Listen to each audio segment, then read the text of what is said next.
Friends, আমি প্রিয়াঙ্কা। আমি চলে এসেছি আপনাদের সামনে নতুন সুন্দর একটা ঝকঝকে ব্লগ নিয়ে। আর আজকে হচ্ছে শুভ ষষ্ঠী পুজো, মানে সরস্বতী পুজোর সেকেন্ড ডে, শীতল ষষ্ঠী মায়ের পুজো। তা সকালবেলা তো আমাদের আজকে রান্না বান্না সেরকম কোনো ব্যাপারই ছিল না। যারা আমাদের কি বলবো ভাষাটা, মানে ঘটিবাড়ি, তারা তো জানো যে আজকে রান্নার কোনো পাঠাবার নেই। আজকে হচ্ছে একদম ফুল রেস্টেড ডে। আর তাই কালকে রান্না করা ছিল, আজকে ভিজে পান্তার ব্যাপার। তা দুপুরে ভিজে পান্তা খেয়ে একটু রেস্ট নিয়ে আবার সাজুগুজু করে নিয়েছি। আর যাচ্ছি কোথায়? হ্যাঁ, অবশ্যই যাচ্ছি কানলায় ঠাকুর দেখতে। কালকে সবটা কমপ্লিট হয়নি, কারণ আমাদের এখানে কানলায় এত ঠাকুর হয়, এত সুন্দর লাইটিং, যে একদিনে কমপ্লিট করা অসম্ভব। তাই দুদিন তো লাগবেই, তাও খুব চাপাচাপি। রাত্রি 2টো বেজে গেছে কালকে যে একদিকে ঠাকুর দেখতে, আর আজকে যাবো আরো একদিকে। তা এরকম আমার সোনামা এরকম একটা পিঙ্ক লং চুড়িদার গাউন যা বলবে, হ্যাঁ লং গ্রাউন্ড পরে নিয়েছে, এরকম দারুণ মিষ্টি লাগছে। আমি আজকে একটা এরকম ব্ল্যাক শাড়ি পরে নিয়েছি। তা আজকেও রেডি হয়ে গেছি, কিন্তু আজকে অতটা রাত্রে না, সকাল সকাল যাচ্ছি, কারণ কাল পড়া আছে। হ্যাঁ, কাল সোনামার পড়া আছে। তাহলে পড়তেও হবে, পড়াটাও করতে হবে, দুদিক ব্যালেন্স করে চলতে হবে। তাহলে চলুন দেখতে থাকুন যে আজকে কোথায় যাচ্ছি, কি করছি কি না করছি, সবকিছু আপনাদের সাথে শেয়ার করবো। তাহলে চলুন দেখুন। আজকে যাচ্ছি মোটরসাইকেলেই, কিন্তু আজকে যাওয়াটা শুরু করেছি কোথা থেকে বলুন তো? দেখে কি বোঝা যাচ্ছে না চেনা যাচ্ছে? চেনা যাচ্ছে? তাহলে আমি একটু বলি। আজকে শুরু করেছি তালবোনার এদিক থেকে, তাই তো সোনামা? হ্যাঁ, ফার্স্টেই এলাম একটা কিউট সরস্বতী ঠাকুর কারণ দেখতে। দুটো যেহেতু দুদিকে, তাই আগের দিন ওদিকটা সেরে এসেছি, আজকে এদিকটা ছাড়বো। আর সামনে রয়েছেন ঈশ্বরচন্দ্র বিদ্যাসাগর। যেহেতু এটা বিদ্যালয়ের সংলগ্ন একটা মণ্ডপ করেছে, যেখানে কিউট মা সরস্বতী, আর পুরো মণ্ডপটাতে অ আ ক খ তে একদম বর্ণ পরিচয়ে ভর্তি। আর এবারের মনে হয় কিউট সরস্বতীটা বোধহয় ট্রেন্ডিং চলছে সমস্ত প্যান্ডেলে, মানে সমস্ত নয়, অর্ধেকের বেশি প্যান্ডেলেই দেখছি সবাই কিউট সরস্বতী করছে। দেখতেও ভালো লাগছে কিন্তু ভারী। আর দেখুন, এবার চলে এসেছি মেন তালবোনায় ঠাকুর দেখুন লাইনে দাঁড়িয়েছি এখন। কি মন্দির, মানে কি মণ্ডপ হয়েছে তালবোনাতে, কি মণ্ডপ হয়েছে এখন আমি জানি না। বড় কিছুই হয়েছে নিশ্চয়ই। বিশাল লাইন পড়েছে, পেছন দিকে দেখছেন লাইন, বিশাল লাইন পড়েছে। সৌরজিৎ আছে গাড়ির কাছে, গাড়ি পাহারা দিচ্ছে, আর আমি আর সোনামা লাইন দিচ্ছি। এসে দেখলাম গাড়িটা রাখার পর, জানেন, গেটের ওই সামনে যে বড় গেটটা দেখলেন লাইটিং এর, ওইখান থেকে হচ্ছে লাইন পড়েছে। আর এই দেখুন,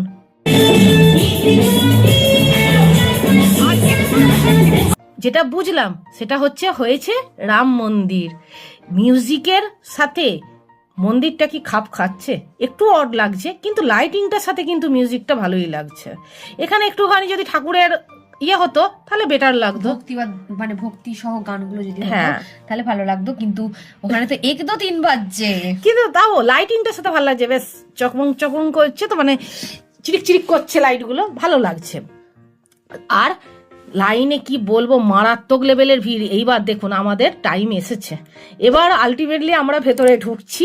এবার চলুন আস্তে আস্তে ভেতরের দিকে প্রবেশ করে দেখি। বাইরে থেকে তো দেখতে ঝাঁ চকচকে একদম হেভি সুন্দর গর্জাস লাগছে, ভেতরে এসে দেখছি ও মা, সেই লেভেলের সিলিংটা জাস্ট অন্য লেভেল। একদম এত সুন্দর অ্যাম্বিয়েন্সটা, এত বিউটিফুল কাজগুলো দেখুন, সত্যি সুন্দর। বাইরেটা ঠিক যতটা সুন্দর করেছে, ভেতর থেকেও ঠিক ততটাই সুন্দর লাগছে। আমার তো দারুণ লেগেছে। আর এখানে মায়ের মুখটা দেখুন, মা সরস্বতীকে এত সুন্দর দেখতে লাগছে, মনে হচ্ছে একটা মানে ওই 16-17 বছরের ঠিক মেয়ে, বাচ্চা বাচ্চা মুখটা করেছে, কি মিষ্টি লাগছে দেখতে, তাই না বল শোনা? হ্যাঁ, ঠিক মনে হচ্ছে যেন কলেজের পড়ুয়া, এইরকম লাগছে মুখটা দেখতে। আমার তো খুব ভালো লেগেছে ঠাকুরের মুখটা দেখে। আর মণ্ডপটা জানেন তো, বাইরের দিক থেকে যেমন লাগছিল, মানে লাইটিংটা বলে নাকি দিনের বেলা আরো বেশি ভালো লাগছিল। দিনের বেলা হলে কাজটা বেশি ভালো করে বোঝা যেত। আচ্ছা, আর এর সাথে তো জানেনই আপনারা রয়েছে মেলা। তা সেই মেলা পার করে চলে এলাম আরেকটা মণ্ডপে। এটা হচ্ছে নিউ প্রান্তিক সংঘ। এখানেও খুব সুন্দর মণ্ডপটা করেছে, আর অনেকটা ফাঁকা মাঠ তো, তাই মণ্ডপটা বেশ ভালো লাগছে দেখতে। আর বেশ ভালোই ভিড়টা দেখছেন। আজকে আমরা যেহেতু সন্ধেবেলা বেরিয়েছি, তাহলে বুঝতে পারছেন তো সেই লেভেলের ভিড়। ভিড় হবে না এটা কোনো কথা? সরস্বতী ঠাকুরের মানে ঠাকুর দেখতে মানুষ বেরোবে, মেলা ঘুরবে, এটা তো হবেই। তা ওই জন্য আমরা আগের দিন কিন্তু অনেকটা রাত্রিরে বেরিয়েছিলাম, আর আজকে মনে করলাম যে কালকে তো আমরা ওরকম বেরিয়েছি, তা আজকে একটু সন্ধে সন্ধেতেই বেরিয়ে দেখি। আর যেহেতু আমার পরদিন সকালে আরো পড়া ছিল, তাই আমাকে সন্ধেবেলায় বেরোতে হতো।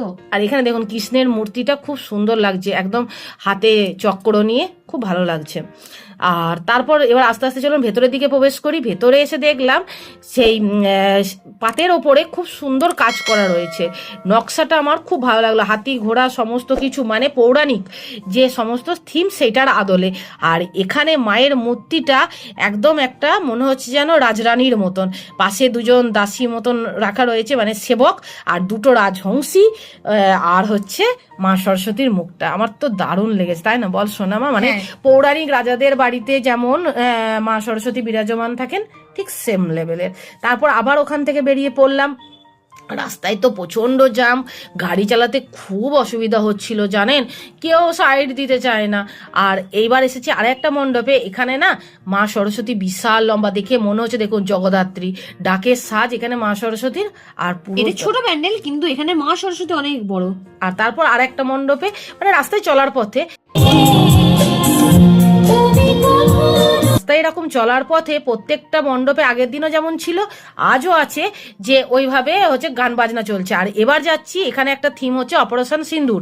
এটা হচ্ছে এইখানে করেছে, এটা ইয়ের ওপরে করেছিল, এটা প্রজেক্টরের উপরে। বাবু টুপিটা খোলে না, ঠান্ডা লেগে যাবে, ওটা পরে থাকে। আপনি বাঙালি? হ্যাঁ, আমি বিধান পাটুলি থেকে। আর আপনি? আমি সমীর, বেহালা থেকে। मुझे पहलगाम बहुत पसंद है, ब्यूटीफुल।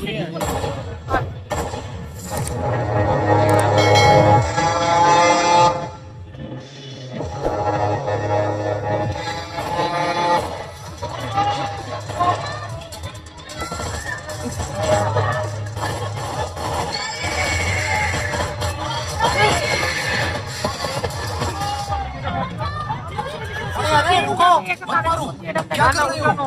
हट जाओ यहाँ से। पर ये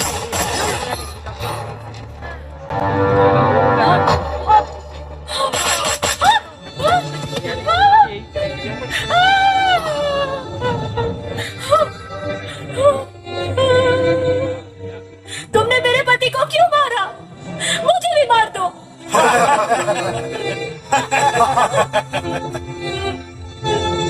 सिंदूर।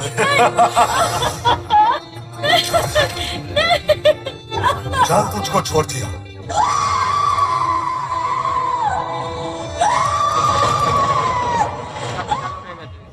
এটা ওই যে প্রজেক্টরের যে শোটা বেরিয়েছিল, ওই শোটা এখানে দেখাচ্ছিল প্রজেক্টরে ফেলে। ঘটনাটা এতটাই মর্মাহত মর্মান্তিক আর যে- এতটা কষ্ট বেদনাদায়ক যে দেখে আপনার চোখের জল আসবেই। যে এতটা মানে কি বলবো, ঠাকুর দেখতে গিয়ে আনন্দের মাঝখানে এই যে এটাকে আবার মনে করিয়ে দিয়ে আমাদের মধ্যে যে কিভাবে একটা কষ্ট লাগছিল না, সত্যি। আর ঘটনাটা তো ঘটেওছে, তাই ভাবলেই না গা এখনো শিউরে ওঠে সেই ঘটনাগুলো মনে পড়লে, যে কিভাবে ওই মেয়েটা বা ওইখানে কাশ্মীরে ওই ঘটনাটা ঘটেছিল, মানুষ আর কিভাবে কত ইয়ে হয়েছিল, মানুষের প্রাণ স্বামী গেছিল বা বা তার আত্মীয়রা মারা পরিজনরা গেছে। মারা গেছেন। মানুষ না মানে কতটা নৃশংস হতে পারে, তাই না বলুন? যাই হোক, ওটা তো যাই হোক দেখলাম। ঠাকুরটাও বেশ সুন্দর, ছোট্টর ওপর করেছে, কিন্তু ওই প্রজেক্টরের ইয়েটা তো করেছিল। কি বলবো, ভালো মন্দ সব মিলিয়েই তো আমাদের জীবন বলুন।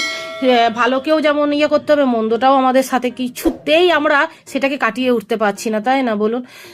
তারপর দেখুন রাস্তায় চলার পথে ওরকম অজস্র ঠাকুর মণ্ডপ ছিল, মা সরস্বতী। সব মণ্ডপে তো আমরা দাঁড়াতে পারিনি, ছোট ছোট মণ্ডপগুলোতে দূর থেকেই আমরা দেখেছি, দেখে দু চোখ ভরে উপভোগ করেছি। আর এইরকম লাইটিং তো আপনারা জানেন, প্রতিটা রাস্তাতে অলিতে গলিতে লাইটিংয়ে হচ্ছে কানলা একদম মুখরিত হয়ে রয়েছে।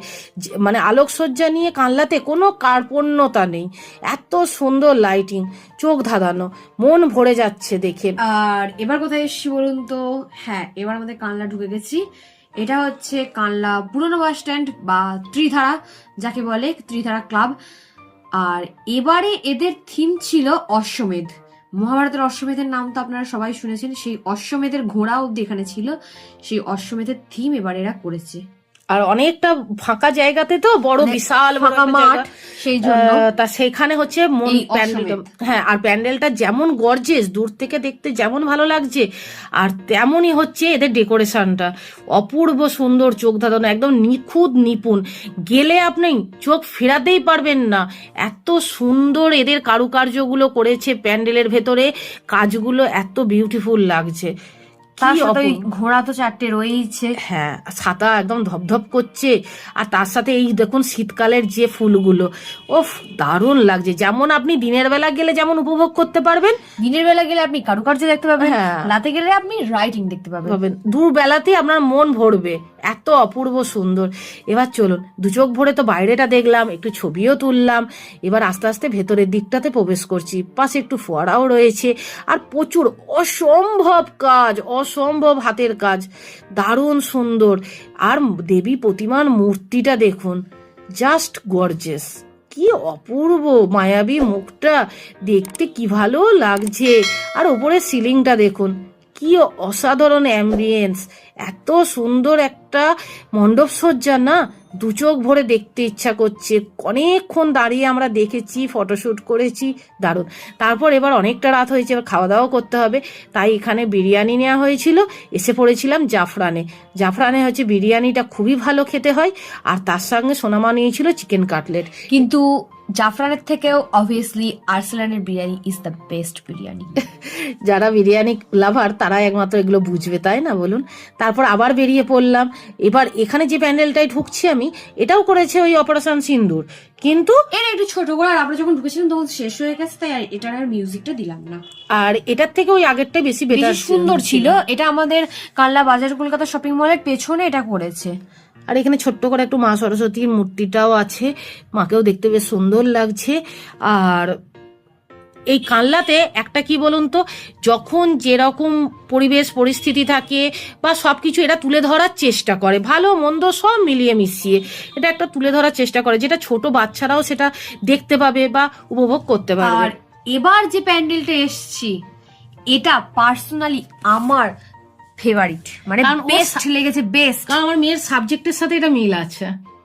আমি বলছি না ওর কি, আপনারা বুঝতেই পারবেন যারা বুঝার, যা এই সাবজেক্টের সাথে ওর এই থিমটা খুব মানে মিল করে। এখন আমার সাথে মানে জড়িয়ে গেছে এই সাবজেক্ট এখন। তাই এটা তাই এটা যথারীতি করেছিল মিশর।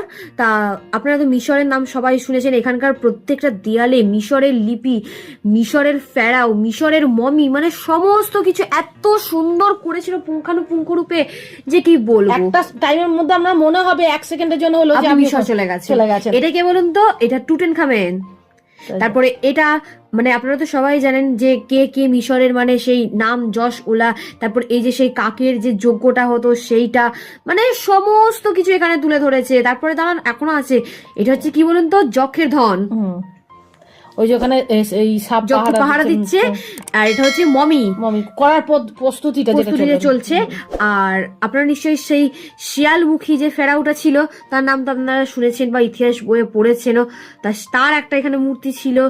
আর মা সরস্বতীর যে মুখটা ছিল সেটা পুরো ক্লিওপেট্রার আদলে। হ্যাঁ একদম, আর দারুণ দেখতেও লাগছে। অবশ্যই পুরো ক্লিওপেট্রার আদলে, মানে এত সুন্দর তৈরি করেছে। আর দেয়ালটা তো ঠিক দেখে মনে হচ্ছে আগেকার দিনে যেমন লিপি করে রাখা হতো না, আর এখানে ঠিক মিশরের সেরকম। লিপিগুলো মানে এত সুন্দর কারুকার্যটা করা রয়েছে যে এটা বেস্ট লেগেছে। একদম মানে নিখুঁত ভাবে তৈরি করেছে, পুরো ইতিহাসটাকে তুলে ধরেছে, তো খুব ভালো লেগেছে আমাদের দেখে, দারুণ অসম্ভব সুন্দর। আর অনেকটা রাতও হয়ে গেছিল, তো বেশ ফাঁকাতে ফাঁকাতে দেখে আমাদের খুব ভালো লেগেছে। আর এটা হচ্ছে আমাদের কানলা লেডিস হোস্টেল। ওটা যেহেতু হোস্টেল দেয়ালটা মাঠ, সাদা, এটা। ওই হোস্টেলে দেয়ালটাতে এরকম লাইটিং করছিল। হ্যাঁ, এটা সামনেটা লেডিস হোস্টেল, পেছন দিকটা বয়েজ হোস্টেল আছে। আর এটা হচ্ছে নিজেদের এলাকায় এবার ঢুকে পড়েছি। আর এখানে একটা মণ্ডপ দেখেছি, এখানেও করেছে কিউট সরস্বতী মা। তা এই মানে আজকে শেষ হলো আমাদের কানলা পর্ব। পরিক্রমা, কানলা মা এবার সরস্বতী পুজো অবশেষে কানলা শেষ। পরিক্রমা শেষ। আপনাদের কেমন লাগলো কানলা সরস্বতী ঠাকুর আমাকে কমেন্টে জানাবেন। আজ এ পর্যন্তই, আশা করি আপনাদের ভালো লেগেছে।